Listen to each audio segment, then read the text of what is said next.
इस दर्दनाक घटना के बाद पूरा देश रो रहा था, लेकिन जरा इस तस्वीर को तो देखिए। आईपीएस अधिकारी आरवी रम्या भारती मुस्कुरा रही थी और एक बच्ची की लाश मिलने के बाद आपके चेहरे पर ये हंसी। तो सूबे के मुख्यमंत्री विजय ने पूरे सिस्टम को हिला कर रख दिया। सीएम विजय ने साफ कर दिया कि अपराधियों और लापरवाह अधिकारियों के लिए इस सिस्टम में कोई जगह नहीं। अगर 12 साल से कम उम्र की बच्ची के साथ ऐसी दरिंदगी होती है तो अपराधियों को सीधे फांसी की सजा दी जाएगी।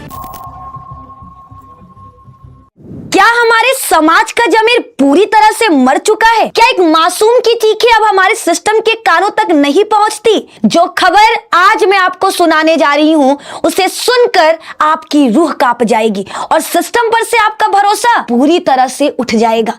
तमिलनाडु के कोयम्बटूर के सुलूर में 21 मई 2026 को एक ऐसी वारदात हुई जिसने इंसानियत को शर्मसार कर दिया।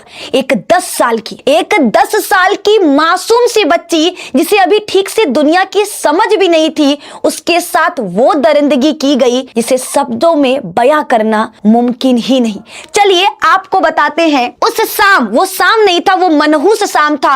आखिर उस मनहूस शाम आखिर हुआ क्या था? तो 21 मई 2026 की शाम वो मासूम बच्ची हमेशा की तरह अपने घर से पास ही के किराने की दुकान पर कुछ सामान लेने निकली थी। उसे क्या पता था कि बाहर 2 भेड़िए उसका इंतजार कर रहे हैं। सीसीटीवी फुटेज और पुलिस की जांच से साफ हुआ कि कार्तिक और मोहन राज नाम के 2 दरिंदे ने उस बच्ची को एक 2 व्हीलर पर किडनैप कर लिया।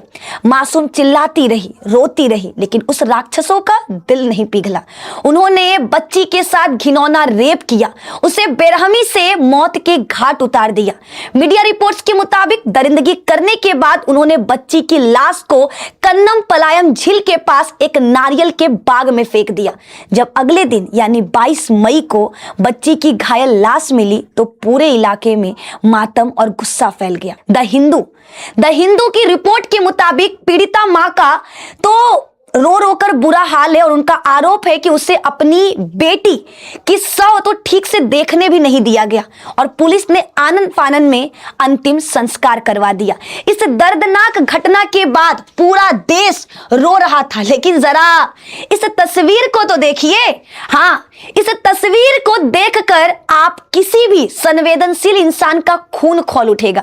जब एक तरफ 10 साल की बच्ची की दर्दनाक मौत पर इंसाफ की बात हो रही थी, तब इस केस पर बुलाई गई प्रेस कॉन्फ्रेंस में पुलिस के अधिकारी ठहाके मारकर हंस रहे थे। कैमरे ऑन थे, मीडिया के दर्जनों माइक सामने चालू थे और वहां मौजूद आईपीएस अधिकारी आरवी रम्या भारती मुस्कुरा रही थी, खिलखिलाकर हंस रही थी। मैडम, आप एक महिला अधिकारी हैं, एक पूरे जिले की कानून व्यवस्था आपके हाथ में है और एक बच्ची की लाश मिलने के बाद आपके चेहरे पर यह हंसी। इंडिया टुडे के मुताबिक इस वीडियो के सामने आते ही सोशल मीडिया पर लोगों का गुस्सा फूट पड़ा है। जनता पूछ रही है, क्या इनके सीने में दिल या पत्थर है? ऐसे संवेदनहीनता के बाद आम जनता न्याय की उम्मीद किससे करे जब यह पुलिस ही गैर जिम्मेदाराना रवैया और जनता का आक्रोश चरम पर पहुंच चुका हो? तो सूबे के मुख्यमंत्री विजय ने पूरे सिस्टम को हिला कर रख दिया। सीएम विजय ने साफ कर दिया कि अपराधियों और लापरवाह अधिकारियों के लिए इस सिस्टम में कोई जगह नहीं। उन्होंने इस केस पर सख्त से सख्त कार्रवाई का भरोसा दिलाते हुए कानून में ऐतिहासिक और कड़े बदलावों का ऐलान कर दिया।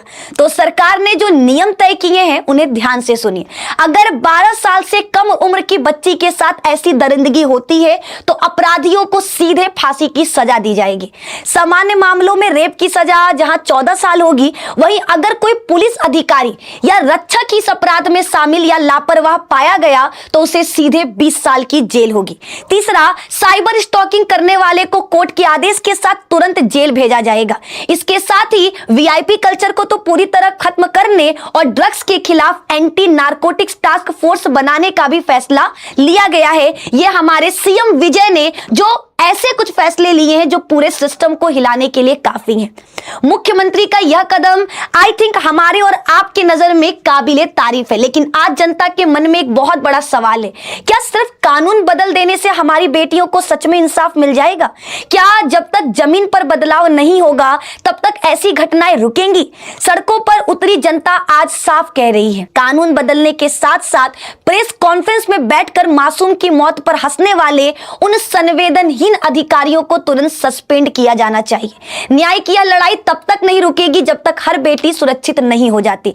अब मैं यह सवाल आप पर छोड़ती हूं, आपको क्या लगता है? क्या सिर्फ कड़ा कानून बनाना काफी है या ऐसे लापरवाह पुलिस अधिकारियों को सस्पेंड करना भी उतना ही जरूरी है?